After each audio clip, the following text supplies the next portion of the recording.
पर की है। अल्लाह के फजल से लाखों लोगों का साइकेट्रिक और सेक्सुअल कोच हूँ। आज की मेरी वीडियो इस सीरीज़ की जो सीमन एनालिसिस में मैंने बनाई है, ये सबसे अहम है। वो इसलिए कि हमने इसमें डिस्कस करना है कि इंसान के जो स्पर्म का लेवल है ये लो क्यों हो जाता है और उसके कॉजेज़ को हमने देखना है और फिर हमने ट्रीटमेंट भी बहरहाल उसी चीज़ का करना है। तो आज हम सबसे पहले हम डिस्कस करेंगे कि ये स्पर्म का जो लेवल है इसके लो होने की क्या वजूहात हैं। जैसे आपको पता है कि जो स्पर्म्स का लेवल है इसका तल्लक आपकी जनरल सेहत से है। अगर आप हेल्दी हैं तो स्पर्म भी हेल्दी होने का इम्कान खासा है। तो उसमें जो चीज़ें आम आप तौर पर आपकी सेल्फ हेल्थ को डिस्टर्ब कर रही हैं, ख़राब कर रही हैं, तो उसमें जैसे मोटापा है, ओबेसिटी है, डायबिटीज़ है, शुगर है, ब्लड प्रेशर ज़्यादा, हाइपरटेंशन है, ठीक है, इनको या कोई हार्ट की डिजीज़ बन रही होती है, इसे हम कहते हैं मेटाबॉलिक सिंड्रोम। आमतौर पे हमारे पाकिस्तान में आजकल लोग जो है ना उनकी पेट शेड निकले होते हैं और उनके अंदर चेक करें तो जो अंदर होते हैं ना अजू जैसे जिगर है या वहाँ पर चर्बी वाला छाई होती है, इसे कहते हैं सेंट्रल ओबेसिटी। ये बड़ी आम पाई जाती है और इन लोगों में जिन लोगों में मोटापा ज़्यादा है उन लोगों में इस चीज़ का मसला बहुत ज़्यादा कॉमन है। उनके स्पर्म का जो कंसंट्रेशन है, जो उनका नंबर है, वो खाक चाट रहा होता है, यानी कि कम हुआ होता है, डिक्लाइन हुआ होता है, ठीक है। अच्छा, तो अब हम इसके और क्या वजूहात हैं। अच्छा, इसमें एक वजह है टेस्टोस्टेरोन का लो होना। टेस्टोस्टेरोन आपको पता ही, जिसका मैंने तर्जुमा किया हो इंटरनेशनल किस्म का, कपूरों का पानी, ये कम हो तो उसकी वजह से आपके स्पर्म्स जो हैं वो कम बनते हैं। और ये बड़ी एक अहम बात है। लोगों का ख्याल है कि जनाब टेस्टोस्टेरोन जो है वो अगर कम है तो हम उसको बढ़ा लेते हैं, टीके लगवा लेते हैं। अब अनफॉर्चुनेटली जब बाहर से आप टीका लगवाएंगे टेस्टोस्टेरोन का तो जो रहे सहे आपके स्पर्म्स पैदा हो रहे हैं वो भी ख़त्म हो जाते हैं। यहाँ तक कि मैंने लोगों में देखा है कि लोगों के 0% हो जाते हैं। कई लोग जो बॉडी बिल्डिंग वगैरह कर रहे होते हैं, शौकीन होते हैं लोगों को इम्प्रेस वगैरह करने के लिए, तो वो एक्सरसाइज के साथ साथ इंजेक्शन भी लगवा देते हैं और फिट हो जाएंगे, ऐसे करके कट्टू से बन जाएंगे, बड़े खुश होंगे। तो लेकिन एक तो उनके टेस्ट छोटे रह जाते हैं और जब स्पर्म एनालिसिस उनका होता है कभी तो जनाब 0% भी निकलते हैं।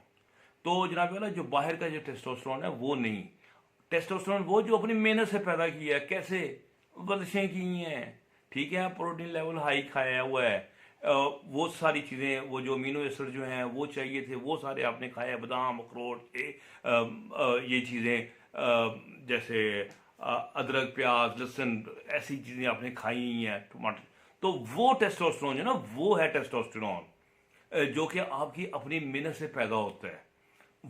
वो टेस्टोस्टेरोन जो ना वो आपके स्पर्म्स को बढ़ाता है। हाँ, अगर जनरली टेस्टोस्टेरोन आपका लो हुआ है तो फिर इसका मतलब ये है कि आपके जो स्पर्म्स हैं वो आपके कम हो जाएंगे। ठीक हो गया। अच्छा, फिर इसके अलावा भी इसकी जो मेडिकल जो रीजंस हैं वो बहुत सारे हैं। यानी कि एक तो जैसे कोई बीमारी है, जैसे जिनसी बीमारियां, एसटीडीज, सेक्सुअली ट्रांसमिटेड डिजीज होती हैं, ये सुजाक वगैरह, जैसे हम सिफिलिस, गोनोरिया कहते हैं, गलत औरतों के पास जाने के पास हो जाती है, उससे ब्लॉकेज वगैरह हो जाती है, गड़बड़ हो जाती है, इवन स्पर्म टेस्टिस वगैरह में भी इन्फेक्शन हो जाती है, तो उससे जो है वो स्पर्म्स जो है वो उसका लेवल जो है वो डाउन जा सकता है। अच्छा, फिर इसके अलावा ये नहीं कि खाली यही वाली इन्फेक्शन, ये आम दूसरी बीमारियां जैसे आपके सामने कोरोना आया हुआ है या डेंगू आया हुआ था, तो डेंगी शेंगी करवाने वाले पेशेंट्स मैंने कई दफ़ा ऐसे में देखे जो बाद में आए डेंगी के, उनके स्पर्म एकदम कम हुए। लेकिन ये टेम्प्रेरी होता है। जब वायरस का अटैक होता है बॉडी के ऊपर तो स्पर्म्स की प्रोडक्शन उस वक्त टेम्प्रेरी तौर पर कम हुई होती है, ठीक है। फिर लेकिन एक होते हैं मम्प्स होते हैं, जैसे कहते हैं कनेडू, वही जहाँ से बचपन में निकलते होते हैं।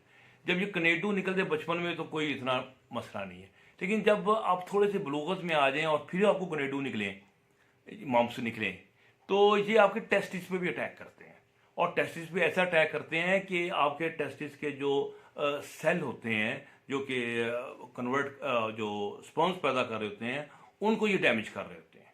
तो उस वजह से ये आपका जो लेवल है स्पर्म्स का वो कम हो जाता है।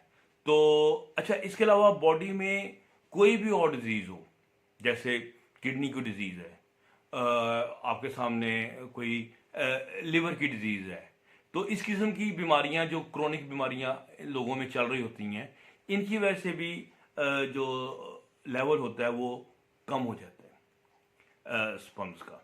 अच्छा, फिर इसके बाद इसकी एक जो वजूहात जिसे हम कहते हैं सर्जिकल रीजंस।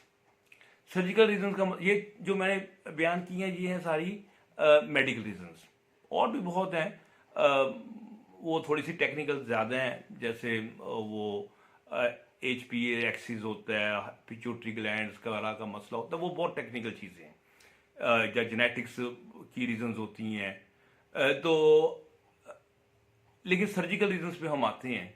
मसलन वो ये है कि जो आपको पता है टेस्टिस में पैदा होते हैं स्पर्म्स, वहाँ से एक नाली होती है, वो गुच्छा मुच्छा हो के टेढ़ी मेढ़ी वो जाके पहुँचती है, बड़ी कई फुट लंबी होती है। लेकिन तो उसमें कहीं भी अगर कहीं ना कहीं रुकावट आ गई है तो स्पर्म्स का लेवल वहाँ पर उससे कम हो जाएगा। कई दफ़ा वो बंद होती है, कई दफ़ा वो कोई एरिया ही जो है वो मिसिंग होता है, उनमें स्पर्म जीरो भी हो जाते हैं क्योंकि पहुँच नहीं रहा। अच्छा, तो वो सर्जिकल रीज़न जो है ना, ये कई दफ़ा नाली का बंद होना किस वजह से भी हो सकता है। जैसे मिसाल के तौर पे कोई TBC भी हो गई है किसी को, तो वहाँ पर भी उन लोगों में एडिशंस बन जाती हैं, वो नाली शाली जो है ना वो बंद हो जाती है। फिर इसके अलावा कोई सर्जरी होती है उस एरिए की, तो कोई मेरे जैसा नालायक सर्जन जो है वो कोई मार देता है स्कैल्पर, कोई कैंची कुंची मार देता है, उस नाली के ऊपर लग जाती है उससे गलती से, तो वहाँ पर वो एडिशंस बन जाती हैं, तो वो बंद हो सकता है। फिर कई लोग आपको पता है विजेक्टमी भी कराते हैं, विजेक्टमी समझते हैं ना, और नसबंदी जिसे कहते हैं, उसमें भी उसी नाली को ही बेसिकली बंद करते हैं ऐसे करके ना, दो साइड बंद करके फिर काट देते हैं।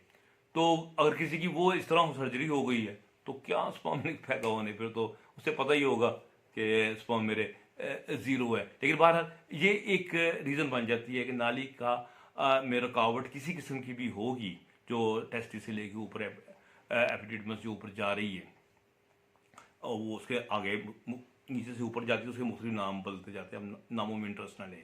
तो वो कहीं भी ब्लॉकेज होगी वहाँ पर स्पर्म जो हैं वो लो हो जाएंगे। फिर एक और सर्जिकल रीजंस है।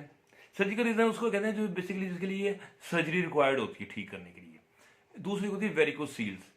वो आपको पता होगा कई लोगों में ये जो टेस्टिस से ऊपर हम जाएं तो वो स्पर्मेटिक कॉर्ड कहलाती है, वो हार्ड सी होती है, तो उसको हम ऐसे जब पकड़ते हैं तो वो वहाँ पर ना हमें वो जो होते हैं ना कैंचुए जैसे फीलिंग आती है कि जैसे बरीक बरीक कैंचुए हैं वहाँ पे, उसे कहते हैं वेरिकोसील। मतलब अगर तो कैंचुए टाइप महसूस है, वेरिकोसील पॉजिटिव है, तो अगर वो है तो वो स्पर्म्स की बड़ी दुश्मन है, मतलब नंबर 1 जो है वेरी कि वो स्पर्म्स का नंबर भी गिरा देती है और उसकी क्वालिटी भी ख़राब कर देती है और हशर और नशर भी कर देती है टोटली। तो वो उसका भी ट्रीटमेंट जो है मेडिकल में थोड़ा बहुत है, लेकिन उसका ज़्यादा ट्रीटमेंट जो है वो होता है, ख़ास किस्म की सर्जरी होती है, वो आपको टेक्निकल चीज़ है, तो वो करते हैं। तो जब वो ठीक होते हैं तो फिर आहिस्ता स्पर्म जो है वो उनका नंबर जो है वो रिस्टोर होता है, ठीक होता है, तो वो हम आगे चलते हैं। ठीक है, फिर इसके बाद इसकी क्या रीजंस हैं। अच्छा, इसकी आगे जो रीजंस बन जाती हैं वो बन जाती हैं आपके सामने ये जो टॉक्सिन्स हैं। अब ये बहुत बड़े दुश्मन हैं।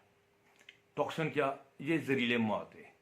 ये हम देखें, हम प्लास्टिक की बोतलों में पानी पीते हैं, प्लास्टिक के बर्तनों में खाते हैं, प्लास्टिक के शॉपरों में खाने आ रहे हैं, वहाँ से ऐसे टॉक्सिन्स आपके अंदर जा रहे होते हैं जो आपके अंदर प्रोडक्शन जो है उसकी कम कर देते हैं, टेस्टोस्टेरोन की, और फिर उसकी वजह से आपका स्पर्म का लेवल जो है वो कम हो जाता है। लेकिन टॉक्सिन तो पूरी हमारे एनवायरनमेंट में भी फैले हुए हैं, यानी कि जैसे गाड़ियों का धुआं है या आर्सेनिक फेंक रहा है, लेड फेंक रहा है पेट्रोल से, ये सारे के सारे बड़े दुश्मन हैं। फिर ये आप यही चीज़ें जो हैं वो बारिश के पानी में हल होती हैं और नीचे पहुंच जाती हैं, और आप वही पानी खींचते हैं और पीते हैं, तो इसका मतलब वही आर्सेनिक, वही लेड, वो मरकरी शकरी, वो सब आपके अंदर फिर पहुंच गया। जब पहुंच गया तो आपका उसने हशर नशर कर दिया, आपकी बैंड बजा दी आपके स्पर्म्स की।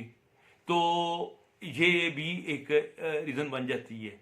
फिर इसके अलावा भी ये जो पेट्रोलियम से प्रोड्यूस्ड कई किस्म की चीज़ें होती हैं, जैसे सॉल्वेंट ऑयल होता है, ये पेंट वगैरह का जो फ्यूम्स होते हैं वो होते हैं, जैसे स्मद बाउंड है, ये जो उड़ती है, इसमें से कई लोग उसको सूंघते भी बड़े शौक से नशे के लिए। ये चीज़ें जो हैं ये आपका स्पर्म का जो लेवल है इसको ये डाउन कर देती हैं। फिर सबसे ख़तरनाक और सबसे कॉमन और बहुत ही जानी पहचानी जो चीज़ जो आपके डाउन करती है वो है सूटे, यानी कि सिगरेट का धुआं। ये भी आपको इसके तो डैमेजेस बहुत सारे हैं ना, वो तो आपके वेसल्स क्या और हार्ट क्या और किधर किधर डैमेज कर, लेकिन इधर भी डैमेज कर रही होती है, इवन इरेक्शन वगैरह को भी डैमेज कर रही होती है। तो और ये आपके स्पर्म्स को भी जाके डैमेज कर रही होती है। फिर कई लोग फिर जो है कई सूटे जो हैं वो चर्च के भी सूटे भी लग रहे होते हैं, वो सिगरेट के डैमेज से भी कई गुना ज़्यादा डैमेज कर रही होती है। इस तरह अल्कोहल है, वो आपके जो स्पर्म्स हैं इनको ये डैमेज कर रही होती है। तो यानी कि ये टॉक्सिन जो एनवायरनमेंट है ये बड़ा अहम है, जो कि आपके स्पर्म्स को ये ख़राब कर रहा होता है, कम कर रहा होता है। फिर इसके बाद आ जाता है हीट। आपको पता है आपकी जो थैली होती है ना, ये आपने देखो ये लटकी होती है ऐसे करके, गर्मियों में, सर्दियों में ये ऊपर आ जाती है। ये लटकती इसलिए है कि आपके जो टेस्टिस हैं ये रहें ठंडे, यहाँ से हीट बाहर निकले। जब ये हीट और इसका टेम्परेचर जो है पूरी बॉडी से कुछ कम होता है आपके टेस्टिस का, ये कम टेम्परेचर जो है बहुत अहम होता है स्पर्मेटोजेनेसिस जिसे कहते हैं, स्पर्म्स का बनना, उसके लिए बहुत अहम होता है। तो अगर आपके टेस्टिस जो हैं वो हीट में रहें, मतलब तंदूर के पास रह रहे हैं या आप अंगीठी सेक रहे हैं, कपूरे आपके गर्म रह रहे हैं उसकी वजह से, तो फिर इसका मतलब ये है कि वो भी आपका जो स्पर्म की प्रोडक्शन है वो उससे वो कम हो जाएगी, ठीक है। और अगर आप समझे कि अंडरवेयर बहुत ही टाइट पहन ले कि वो बेचारे टेस्टिस से नीचे आना था, लटकना, उसे लटकने का टाइम ही ना दें, वहीं टाइट कर दें तो उससे भी वो स्पर्मेटोजेनेसिस जो है वो उस पर कुछ ना कुछ जो इफेक्ट आ सकता है। फिर जो टेस्टिस के ऊपर सम टाइम आप साइकिल वगैरह चला रहे होते हैं तो जो गद्दी है वो टाइट उसके बाद थोड़ा सा डैमेज कर रही होती है, या वो टेस्टिस को डैमेज वैसे भी हो जाता है, जैसे कोई क्रिकेट की गेंद वगैरह दूसरी लग जाती है, इससे भी हो जाता है, तो वो भी आपके उसको ख़राब कर सकता है। सो इसकी जो हिस्ट्री जो होती है वो लेनी बड़ी ज़रूरी होती है, क्योंकि ये सारे डैमेजेस, ये चीज़ें बड़ी पुरानी भी हो सकती हैं। तो ये डॉक्टर का ये काम है कि हाँ ये पूछे कि क्या हो रहा है। और आखिर में जो पेस्टिसाइड है, इसको अगर डिस्कस नहीं करेंगे तो हमारा टॉपिक कंप्लीट नहीं होगा। ये पेस्टिसाइड जो है ये हमारी ज़िंदगी का लाजम हिस्सा बन गया। देखें, आप सब्ज़ी खाते हैं, इसके ऊपर स्प्रे हुए होते हैं, फल खाते हैं, इस पर स्प्रे हुए होते हैं, ठीक है। फिर वैसे भी आप अगर खेतों वगैरह में रह रहे हैं, गांव में रह रहे हैं, वहाँ पर स्प्रे हो रहा होता है। आप खेतों में से गुजर रहे हैं, ये बड़ी वाह वादी लहलहाती हैं अपनी खेतियाँ, और उसमें से बड़ी सेहत के साथ हमें मिलेगी जब खेती में से गुजर, ये नहीं पता वहाँ से वो अगले पेस्टिसाइड का छिड़काव भी करके गया है और जनाब आपके स्पर्म्स को भी वो शूट कर रहा है, जैसे वो ख़त्म कर रहे हैं, जैसे तिलियर मार रहे होते हैं, इस तरह आपके स्पर्म मार रहे होते हैं। ठीक है। तो सो जो पेस्टिसाइड्स हैं, फिर आपके इंसेक्टिसाइड्स हैं हम जो यूज़ करते हैं, वो सारे के सारे हमारी ज़िंदगी का इतना एक लाजम हिस्सा बन गए हुए हैं जिनसे निजात हासिल करना बड़ा मुश्किल हो चुका है। एग्जैक्टली। तो एनी हाउ फल वगैरह खाएं, सब्जियां खाएं, आप उनको पहले अच्छी तरह धो लें। अगर आपने उसको समेत खाना है, छिलके समेत खाना है, तो उसको पहले आप धो लें, पानी में भिगो लें कुछ देर। अगर आपने मतलब मूली शूली खानी है, ये चीज़ें खानी है जो आपने अमरूद शमरूद खा रहे हैं, जो हमने छिलके समेत ही खा जाने हैं, उनको तो सफाई की ज़्यादा ज़रूरत है। ठीक है। और ख़ुद भी अगर आप इंसेक्टिसाइड वाला को काम कर रहे हैं या खेतों में से गुजर रहे हैं तो ज़रा बच बचा के गुजरें। तो ये जो इंसेक्टिसाइड्स हैं और पेस्टिसाइड हैं, ये कीड़े मार दवाइयाँ जो होती हैं, इसकी बहुत कलील सी मकदार भी जब जिस्म में चली जाती है तो ये आपको इनफर्टाइल करने में या सब फर्टाइल करने में ये कामयाब हो जाती है। तो इसलिए आप बंदे का हमेशा प्रोफेशन ज़रूर पूछ लें कि करते क्या हो। अगर कोई नान भाई है, तंदूर के पास रह रहा है, अगर किसान है, खेतों में वो कर रहा है, ये चीज़ें आपने पूछ लेनी है। सो एक इंसान की ये जो प्रोफेशन है वो भी बड़ा अहम होता है। अगर कोई बंदा काम कर रहा है, बैठा है टेबल पे ही कर रहा है, हिल जुल ही नहीं कर रहा, मोटा हो रहा है, पेट कंप्यूटर पे काम कर रहा है, उसमें ओबेसिटी का रीज़न बन जाएगी। सो हम उसको हमेशा उसकी ऑक्यूपेशनल हिस्ट्री उसे कहते हैं, वो हम पूछते हैं।